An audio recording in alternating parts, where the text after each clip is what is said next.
Hi friends, வீட்லேயே தக்காளி sauce செய்யலான்னு பார்த்தேன். அதுக்கு நான் வடிகட்டி வச்சு வடிகட்டினேன்.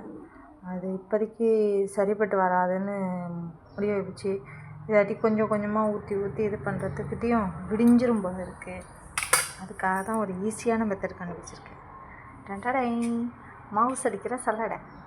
இந்த சல்லடையில் இந்த கொஞ்சம் பெரிய கண்ணாக இருக்கும் பாருங்க, அதை எடுத்து அழகாக வச்சு இப்படி தீத்துனீங்கன்னா ஈஸியாக ப்யூரிஃபை ஆகி வந்துடும். ஈஸியாக இருக்குது. நீங்களும் வேணால் ட்ரை பண்ணி பாருங்கள். நம்ம வடிகட்டியை போட்டுட்டு கொஞ்சமாக இது பண்ணுறதுக்கு இதை போட்டு இதுவாக அப்படி ஒரு 4 சுற்றுனாலே அழகாக கலெக்ட் ஆகிடுது கீழே. செம்ம ஈஸியாக இருக்குது. இங்கே பாருங்கள் எவ்வளோ ப்யூரியாக கிடச்சிருக்குன்னு. இதை நீங்கள் ட்ரை பண்ணி பாருங்கள். Okay, thank you.